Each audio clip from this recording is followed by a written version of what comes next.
墙壁壁癌一直剥落怎么办？其实只要掌握正确流程，自己动手也能修好，不再复发。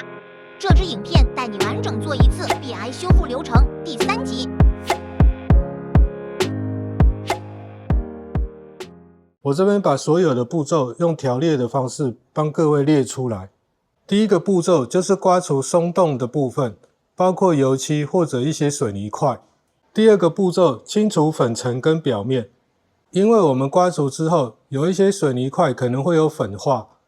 所以我们尽量把表面的粉尘给清除掉，然后让我们涂上去跟补上去的东西更不容易脱落。第3个步骤我们就是要涂刷渗透型底漆，这边各位可以看一下，第3个步骤跟第6个步骤都是涂刷底漆，但是严格的来说，这2道工序用的底漆是不一样的哦。在补土之前我们要使用的是渗透型的底漆，补土之后我们要使用的是封闭型的底漆。什么时候要使用渗透型的底漆，以及渗透型的底漆目的是在做什么，我这边就来跟各位说明一下。在刮除之后，如果可以看到后面的水泥，这个时候我们就需要使用渗透型的底漆，它的目的是要稳固水泥墙面，让有出现粉化的水泥墙面能够变得比较结实，然后增加附着力，在下一个补土的动作中，补土才能比较稳固的粘在水泥墙面上。通常渗透型底漆一般都会稀释的比较水一点，也就是要让它的流动性增加。流动性增加的话，它才比较容易渗入墙面的缝隙。接下来我们就要做第4个步骤补土，补土完我们就进入第5个步骤打磨整平。有人问说补土之后要多久才能打磨？一般来说补土干了就可以打磨，但是补土干的速度取决于你的补土有加多少石膏粉。通常石膏粉加的比较多的话，1个小时内应该就会干了。如果石膏粉加的比较少的话，可能要3-4个小时左右。如果你的坑洞很深的话，也就是补土比较厚的话，你可能要隔天再看看。确认的方式你可以用手摸摸看，如果完全变硬的，就是已经干了。打磨整平完之后，我们就要进入第6个步骤，我们要再上一道底漆。这一次我们上的是封闭型的底漆，顾名思义，封闭型底漆就是要把整个墙面封闭，让整个墙面的吸水率一致，之后涂上的面漆才会均匀漂亮。特别像我们这种有出状况的墙面，有的地方是补土，有的地方是旧的油漆，总之一个墙面上面会有各种不同的材料，直接上面漆的话，干了之后你会发现颜色一块一块的不均匀。使用封闭型底漆的话，最好整面墙都要施作，不是只有出问题的区块才涂封闭式底漆。相较于第3个步骤，使用渗透型底漆的时候，我们只需要局部使用就好了，就是针对有剥落的部分涂刷渗透型底漆就好。因为你如果在原有没有剥落的面漆上面涂刷渗透型底漆的话，它基本上是没有效果，因为它渗不进去。这边做个简单总结，渗透型底漆主要是要稳固墙面，增加附着力。封闭式底漆主要是要让整个墙面吸水率一致，让之后涂上去的面漆看起来更漂亮。好，我们现在就进入第7个步骤，涂刷面漆的部分。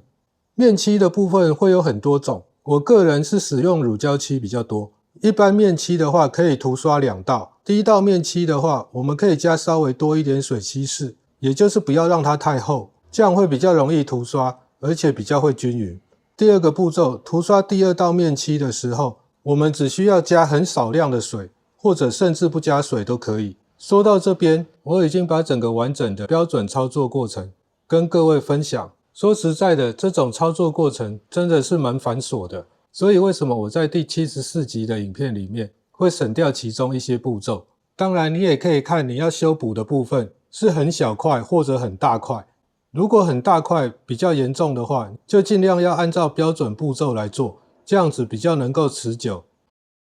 麻烦各位订阅、开启小铃铛、按赞、分享我的影片，也欢迎各位使用荧幕下方的超级感谢，给阿宝抖内一下，请阿宝喝杯饮料，这样子是对阿宝频道最好的支持与鼓励哦。好，我们再说回我们目前的这一块墙面。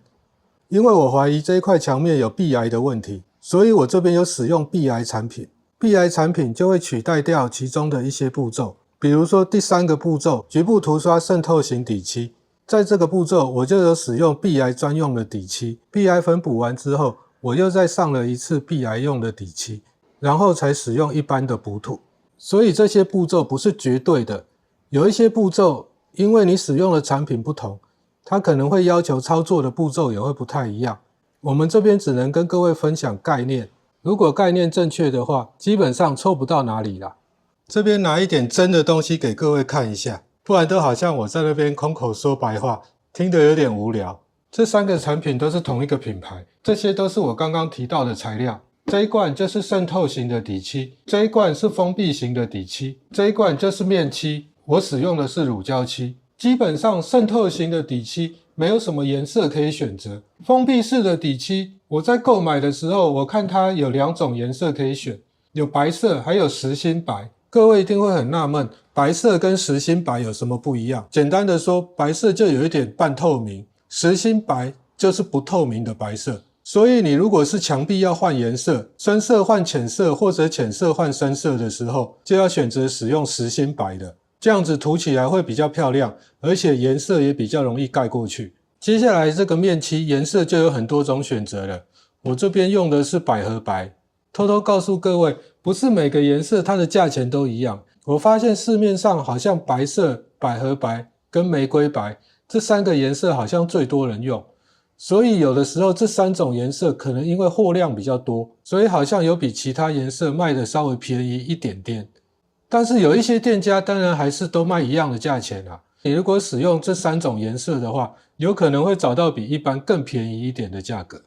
可能差个50块、100块。没有差很多，因为我们后面这一块墙壁刚做完补土跟整平，我们现在就要使用这个封闭式的底漆。然后我们刚刚也有说明过，封闭式的底漆要整面墙都涂，不可以只涂局部而已，因为封闭式的底漆主要要避免色块的发生，让你之后的面漆涂起来更漂亮。一般情况下，封闭式底漆我们只需要涂1遍就好。如果你涂完第1遍，发现你有补土的地方，或者某个区块吸水吸得比较严重，发现有颜色不均匀的状况，那你就需要再涂第2遍。我这边封闭式底漆已经调配好，可以加一点点水比较好涂，不会太稠。一般产品上面都会有说明，它会告诉你要加多少的水。那我们就开始施作咯。施作过程漫长，那我们就等一下直接看结果。这边封闭式底漆已经刷好了，我们现在可以来看一下它的效果。实心白的，所以涂起来整面墙就会变成白色。接下来我们就要来涂刷面漆。在开始涂刷之前，我们还是来说一下涂刷工具。喝杯咖啡休息一下咯。所以这一集我们就先到这边，我们下集见，拜拜。